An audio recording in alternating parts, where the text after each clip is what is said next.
Hello नमस्कार, welcome to inculcate learning.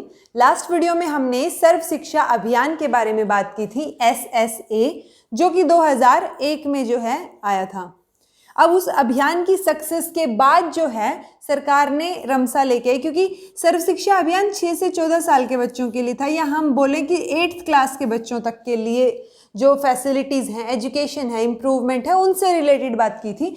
लेकिन राष्ट्रीय माध्यमिक शिक्षा अभियान जो कि हम आज पढ़ेंगे, ये 2009 में आया और ये जो है सेकेंडरी एजुकेशन के लिए था, यानी हम बोल सकते हैं 9th और 10th क्लास के लिए। ठीक है, अब इसका भी मोटो, जैसे सर्व शिक्षा अभियान का सबसे मेन एम और ऑब्जेक्टिव की अगर हम बात करें तो वो क्या था कि 6 to 14 की जो एज है, 6 से 14 साल के बच्चे, उनका एनरोलमेंट होना चाहिए स्कूल में, सबसे ज़्यादा एनहेंस करना था एनरोलमेंट रिटेंशन। इसमें क्या है कि ये इंक्रीज करना चाह रहे हैं एनरोलमेंट और रिटेंशन, और कौन से 9th और 10th के बच्चों का सेकेंडरी एजुकेशन में कैसे करेंगे, जो स्कूल है वो रीजनेबल डिस्टेंस में लाके, यानी कि बच्चे के इतना दूर, घर से इतना दूर स्कूल नहीं होना चाहिए कि वो वहाँ तक पहुँच ही ना पाए, या बहुत ज़्यादा जो है बहुत दूर हो जाए कि ट्रांसपोर्ट या हॉस्टल की फैसिलिटीज़ अवेलेबल करवानी पड़े। तो इन्होंने क्या सोचा कि हम रीजनेबल डिस्टेंस में जो है क्या करेंगे, स्कूल्स लेके आएंगे, स्कूल्स जो है वो ओपन करेंगे ताकि एनरोलमेंट इंक्रीज हो सके।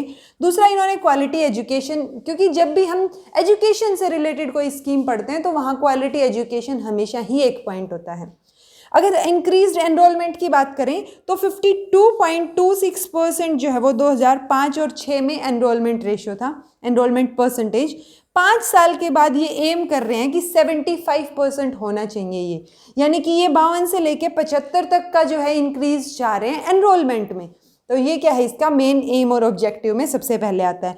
उसके बाद इन्होंने क्वालिटी इंप्रूवमेंट की बात की, और दूसरा इन्होंने बात की कि 2017 तक, मैंने आपको बताया ना कि एनरोलमेंट और रिटेंशन पे ज़्यादा फोकस है।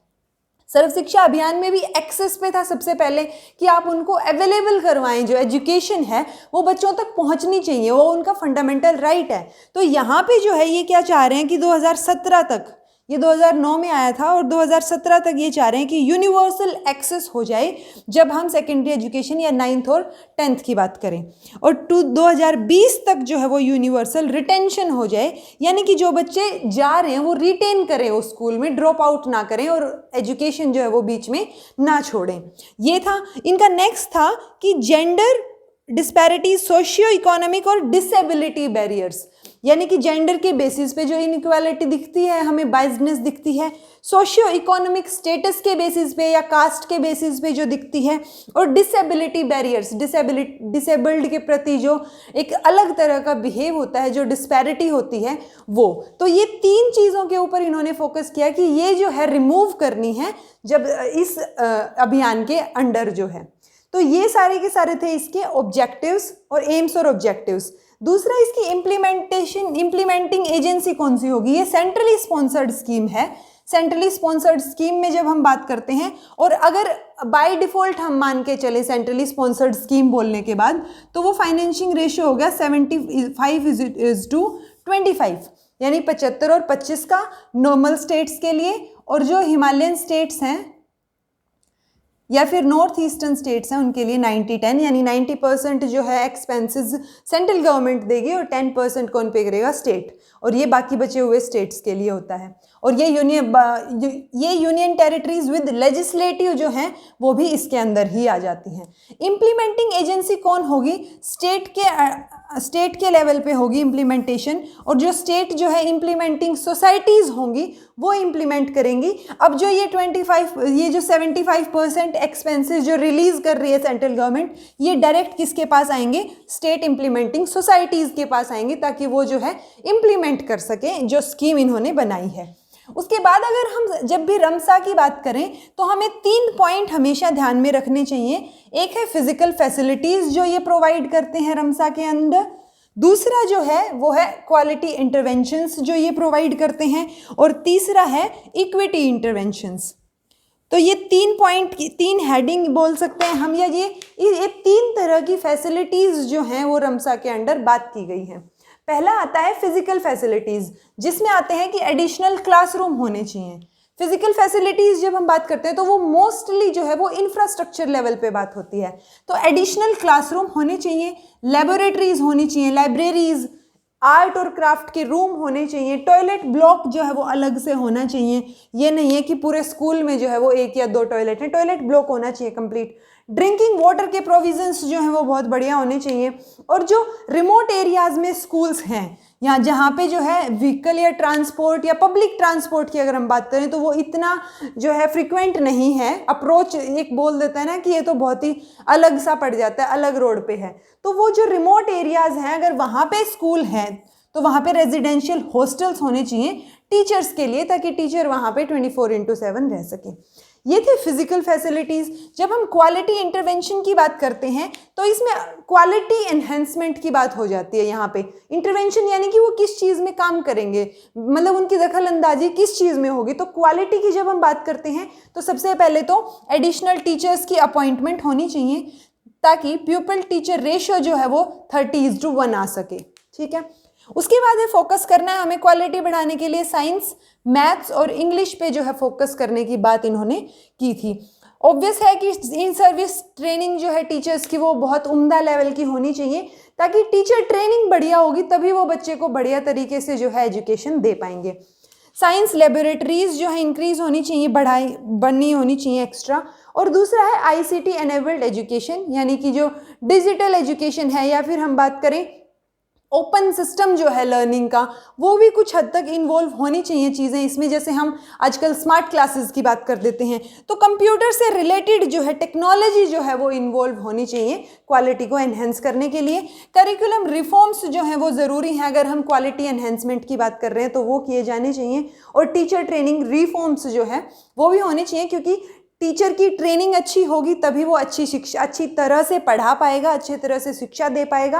प्लस जो है आप करिकुलम में आपका जो सिलेबस है या जो आपका पढ़ाने के टीचिंग एड्स हैं वो किस तरीके के हैं वो भी बहुत अफेक्ट करते हैं। तो करिकुलम रिफॉर्म्स भी ज़रूरी हैं। ये था क्वालिटी के लेवल पे, यानी क्वालिटी एनहेंसमेंट कैसे की जाए। फिर आता है इक्विटी इंटरवेंशन। तो इक्विटी इंटरवेंशन के लिए सेपरेट टॉयलेट ब्लॉक्स होने चाहिए गर्ल्स के लिए, क्योंकि सेपरेट टॉयलेट ब्लॉक्स ना होने की वजह से भी जो है पेरेंट्स जो है प्रेफर नहीं करते स्कूल में भेजना। फिर है स्पेशल फोकस होना चाहिए किस पे, माइक्रो प्लानिंग पे, यानी कि अभी ये तो हो गई मोटे लेवल पे बात की इंफ्रास्ट्रक्चर कैसा होना चाहिए। उसके बाद हम नेक्स्ट स्टेप पे आए कि क्वालिटी को कैसे एनहेंस किया जाए। अब हम थोड़ा और डीप में बात कर रहे हैं कि माइक्रो प्लानिंग की जानी चाहिए जब हम इक्विटी की बात करते हैं। फिर है प्रेफरेंस दी जानी चाहिए आश्रम स्कूल्स को फॉर अपग्रेडेशन, ताकि जिसकी वजह से क्या हो, रेजिडेंशियल एरिया जो है वो वहीं पे हो और टीचर्स भी अवेलेबल हों। स्पेशल एनरोलमेंट ड्राइव चलाई जानी चाहिए वीकर सेक्शन के लिए, ताकि वो अवेयर रहें कि उन्हें उनकी एनरोलमेंट के लिए, उनकी एजुकेशन के लिए ही जो है ये सब स्कीम्स जो हैं वो चलाई जा रही हैं सरकार की तरफ से। दूसरा हम बात करते हैं, क्योंकि इसका मेन एम क्या था कि वो स्कूल्स जो हैं वो ओपन करेंगे ज़्यादा से ज़्यादा, तो वो जो स्कूल ओपन होंगे वहाँ पे ध्यान दिया जाना चाहिए कि जहाँ पे SC ST या माइनॉरिटी जो हैं वो कंसंट्रेटेड है, यानी कि वहाँ पे उनकी पॉपुलेशन जहाँ ज़्यादा है उन एरियाज़ में प्रेफर किया जाना चाहिए, जो स्कूल का ओपनिंग है वो वहाँ पे प्रेफर होना चाहिए। उसके बाद ये 2009 में थी ये सारी की सारी बातें। 2013 में जो है रिवाइज किया गया इसको, रमसा को रिवाइज करने के बाद जो है उन्होंने कुछ चीज़ें बोली कि जैसे अब तक जो था वो गवर्नमेंट स्कूल्स के लिए था, लेकिन इन्होंने यहाँ पे क्या इन्वॉल्व कर दिया। अभी ये चौथे महीने 2013 के बाद की बात है कि तब से जो है वो जो रिवाइज्ड स्कीम्स इन्होंने डाली हैं कि इन्होंने क्या किया, IEDSS जो है जो इंक्लूसिव एजुकेशन के लिए थी उसको भी स्कीम इसी के अंडर डाल दिया। तो बेसिकली इसके बाद उन्होंने इसको अम्ब्रेला स्कीम बना दिया, यानी इसके अंडर जो है वो छोटी छोटी स्कीम्स जो है वो और ऐड कर दी गई। दूसरा इन्होंने बात की कि अब जो है जो पार्शियली एडेड है, यानी गवर्नमेंट जो है जिनको कुछ हद तक एड करती है, वो वाले जो स्कूल्स होंगे वो भी रमसा के अंडर इंक्लूड हो जाएंगे। तो इस तरह से इन्होंने कुछ एक रिवाइज्ड स्टेटमेंट्स दी जो कि 2013 के बाद जो है एप्लीकेबल है। इसके बाद अगर हम बात करें तो RMSA, ये था माध्यमिक शिक्षा। उससे नेक्स्ट वीडियो में हम बात करेंगे उच्चतर शिक्षा के बारे में, यानी कि रूसा के बारे में। तो this was all about RMSA रमसा। अगर आपको ये वीडियो इन्फॉर्मेटिव लगा हो तो लाइक कीजिए, शेयर कीजिए और सब्सक्राइब कीजिए इनकलकेट लर्निंग को। Thank you so much for watching.